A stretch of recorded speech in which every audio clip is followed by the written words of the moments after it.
Hello everyone, आपका एक बार फिर से वेलकम करते हैं आज के हमारे इस फ्रेश वीडियो पे। तो आज इस वीडियो के अंदर मैं आपके साथ डिस्कस करूंगा एक न्यू फंड ऑफर के बारे में जो कि अभी नया मार्केट पे आया है। तो इस एनएफओ का नाम है trust MF flexi cap mutual fund diet growth.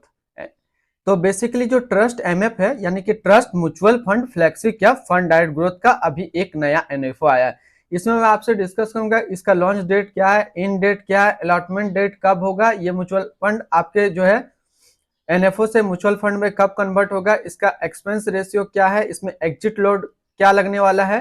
साथ ही साथ हम लोग बात करेंगे कि क्या ये एनएफओ के अंदर इन्वेस्ट करना सही रहेगा या फिर नहीं रहेगा। ट्रस्ट म्यूचुअल फंड का हम लोग कुछ अदर म्यूचुअल फंड का रिटर्न देखेंगे पिछले एक साल का, और उसी में कंपैरिजन करेंगे कि क्या हमें इस एनएफओ के अंदर इन्वेस्ट करना चाहिए या फिर नहीं करना चाहिए। तो सबसे पहले बात करते हैं जो trust MF flexi cap fund diet growth है, ये एक इक्विटी म्यूचुअल फंड है जो कि फ्लेक्सी कैप के अंदर आती है और ये काफी हाई रिस्क म्यूचुअल फंड रहने वाला है। इस एनएफओ का जो लॉन्च डेट है वह है 5 अप्रैल 2024 को और इन डेट है 19 अप्रैल 2024। ये म्यूचुअल फंड अलॉटमेंट डेट जो रखा गया म्यूचुअल फंड के अंदर वो 26 अप्रैल 2024 को रखा गया है और न्यू फंड ऑफर का जो एनएवी रहता है वो 10 रुपया ही है। यहाँ पे कंप्लीटली आप देख सकते हैं। इसकी एक्सपेंस रेशियो की हम लोग बात कर लेते हैं तो इसका एक्सपेंस रेशियो नन है, यानी कि इसका एक्सपेंस रेशियो अभी कैलकुलेट नहीं हुआ है। एग्जिट लोड की बात कर लेते हैं तो एग्जिट लोड में यदि आप इन्वेस्ट किया हुआ पैसा 180 दिन के अंदर निकाल लेते हैं तो आपको 1% का यहाँ पे एग्जिट लोड देना होगा। और स्टम्प ड्यूटी की बात करते हैं तो स्टम्प ड्यूटी है 0.005%। अब हम लोग इसके अंदर मिनिमम इन्वेस्टमेंट अमाउंट देखते हैं। यदि आप मिनिमम लमसम करते हैं तो मिनिमम लमसम जो इसमें सेट किया गया है वो 1000 रुपये का सेट किया गया है। और अगर न्यू एसआईपी की बात कर लेते हैं यानी कि मिनिमम एसआईपी आपको 1000 रुपये का यहाँ पे करना होगा। इसकी fund house and investment objects को देखते हैं तो trust mutual fund total assist में इंडिया पे कितने नंबर पे रैंक करता है इसका डाटा अवेलेबल नहीं है। हालांकि ये जो म्यूचुअल फंड स्टार्ट हुआ था ट्रस्ट म्यूचुअल फंड वो हुआ था 7 अक्टूबर 2019 को और इसका टोटल असिस्ट अंडर मैनेजमेंट है 902 करोड़ का। अब इसके बारे में कुछ थोड़ा सा और नॉलेज देख लेते हैं। तो trust MF flexi cap fund diet growth ये एक इक्विटी म्यूचुअल फंड है जो कि लॉन्च किया गया ट्रस्ट म्यूचुअल फंड की तरफ से। ये म्यूचुअल फंड स्टार्ट हुआ था 7 अक्टूबर 2019 को। इस फंड का करेंटली असिस्ट अंडर मैनेजमेंट है 903 करोड़ का और लेटेस्ट एनएवी है 10 रुपया।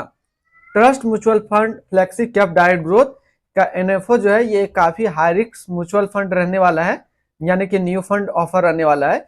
इसमें मिनिमम एसआईपी अमाउंट 100 रुपया का सेट किया गया है और मिनिमम लमसम 1000 का सेट किया गया है। यदि आप इन्वेस्ट किया हुआ पैसा 180 दिन के अंदर निकालते हैं तो आपको 1% का एग्जिट लोड यहाँ पे देना होगा। अब हम लोग बात करते हैं कि क्या हमें इस म्यूचुअल फंड के अंदर इन्वेस्ट करना चाहिए या फिर नहीं करना चाहिए।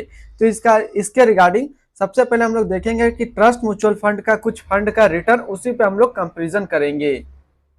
तो पहला हम लोग देखते हैं trust mutual fund banking and PSU fund diet growth. अब जब इसका रिटर्न हम लोग देखते हैं तो 6 महीने में रिटर्न दिया है 3.56% का और एक साल का रिटर्न के ऊपर बात करते हैं तो एक साल में 7.42 का रिटर्न है और 3 साल के रिटर्न के ऊपर बात करते हैं तो 3 साल में 5.23% का रिटर्न है।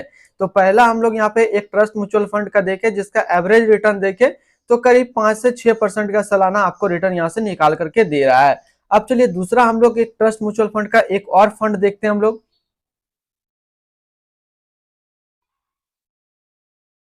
दूसरा हम लोग एक अच्छा फंड देखते हैं शॉर्ट ड्यूरेशन फंड को। यदि हम लोग देखते हैं तो ट्रस्ट म्यूचुअल फंड का शॉर्ट ड्यूरेशन फंड जो एक साल के अंदर रिटर्न दिया है वो करीब दिया है 7% के आसपास।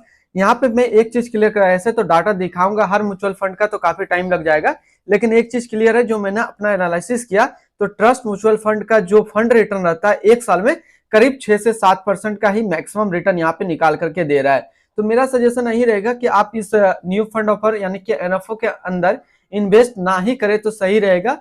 कुछ दिन वेट कीजिए, मार्केट में अच्छे अच्छे एनएफओ आते रहते हैं, उसके लिए आप अपना पैसा बजट बचा करके रखिए।